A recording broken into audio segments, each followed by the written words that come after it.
Hi. So, welcome to our Bible Nuggets. Today we'll be discussing being in the will of God. Being in the will of God.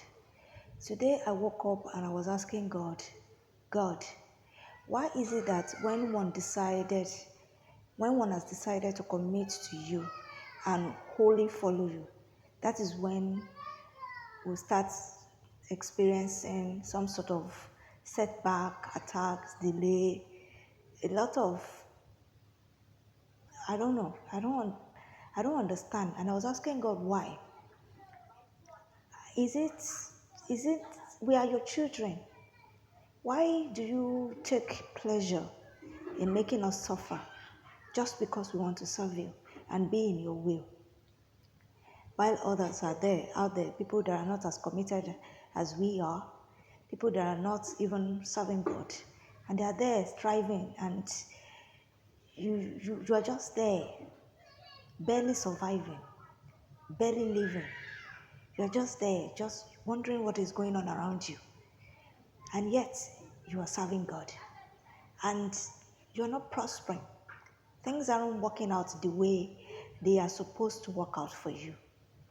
And I was asking God this morning, I said, why? Why is it always that?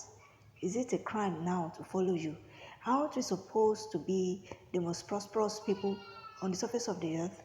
That by our prosperity and by the the way we are, thriving, others may be drawn to you.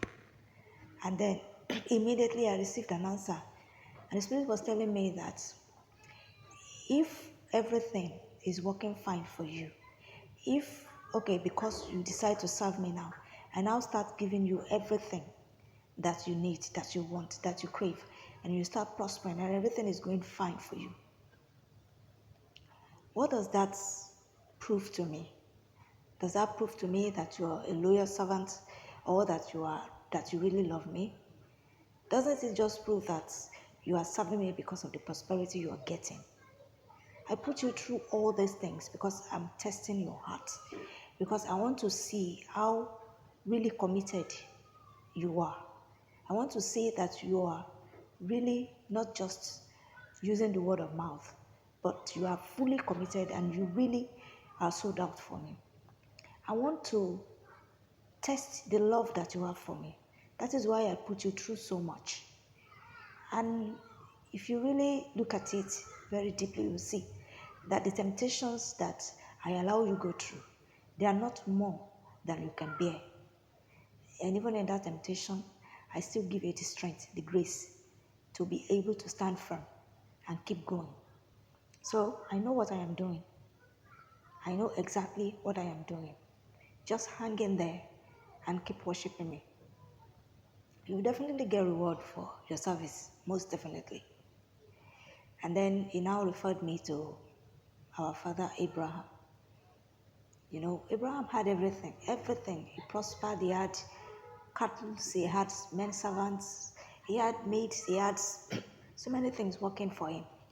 But he needed just one thing to be fulfilled in life. And God kept denying him. For years on end, God kept denying him.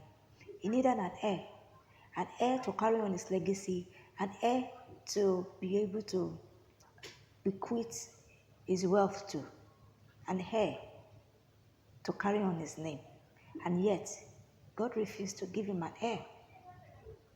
What was Abraham's fault or sin? Abraham had no sin. Although he was not the most perfect man, but he had something which is called obedience. He was obedient to God to the core, to the letter. God told him, stand up, move out of your country, leave your kindred, and go to a land that I will show you. He has not shown him the land. He said he will show it to him, which means it's a working thing. As you are walking, as you are going, I will be showing you. How many people will have that temerity to obey such voice? For you to just hear a strange voice and it's telling you, leave your parents, leave everything you know, leave the gods that you used to worship, leave all the things you were doing. Abandon them and just go. I will show you somewhere. And you don't know where he's taking you to. And yet, he left everything, he put everything down, and he left his town, his village, his country. And to tell you the kind of man that Abraham was, he was still even able to convince his dad and his nephew to come along with him. And they left. And he was going. And he was always obedient. Whenever he got to a place and God told him, do this, he would do it. God said, do this, he would do it. He was fully obedient. And yet, the one thing that he required of God, and he kept asking God over and over again, a child, give me a child, a son, to carry on my legacy. God refused. And God was telling me, why do you think I hate Abraham that much? Of course not. I was testing his faith. I was putting him through the rigorous exercise of his heart. Does he truly love me?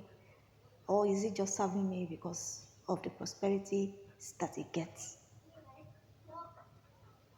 And then eventually, at the age of 100 years old, God gave him the son that he craved. And yet, after some years, the same God told him to go and kill that son and use him as sacrifice for him. My brother, my sister, if you were the one, won't you tell that God that he should just leave you alone? What kind of a God are you? The one thing that you have been denying me all this while, you are still asking me to go and kill it. God did not strike the child himself. No, he told Abraham that he will be the one to do it. Go and kill that child. The child could have been struck with sickness and then God will be testing him, but no. It had to come from Abraham. He had to see. He had to test that faith again. Let me see if I had lost the love, or if he had stopped loving me and he has put that love on his son. Now that he has a son, he probably loves the son more than me. Let me test him again. And then God told him, go and kill that child. And he did not ask any question. He did not discuss it with his wife because he knew that one would not allow it. He just rose up, took a son with him, and God was specific about the particular son he wanted. It's not Ishmael, Isaac that you love. It was that specific. The son that you love. Isaac, that's the person I require. And he did not dawdle. He didn't think twice. He did not question God. He didn't say, why would you? No. Like a fool, he rose up and took the child. And he was going, and he was still going, and with determination that he was actually going to sacrifice the child to God. And he went, and he was just about to actually slice his neck. Can you imagine? When God told him, don't even dare it, don't kill him. Now I can see that you really love me. Don't kill the child. I have provided you a meat offering. Use that one. And he saw the ram in a thicket, and he brought the ram and killed the ram instead of Isaac. How many of us would have such a faith? No wonder God blessed him. I was listening to a man the other day, and it was like, Abraham was indeed blessed by God. Because if you really deep it, if you really look at it, the three most popular religions in the world, they all came through Abraham. What's it called now? Ishmael, Muslim, Christianity, Isaac, and Judaism, Moses. All through Abraham. That even God blessed him so much so that even his mistake became a blessing. So God somehow always has a way of compensating us for our patience and our love for him. Hang in there. Don't quit. He loves you. Thank you.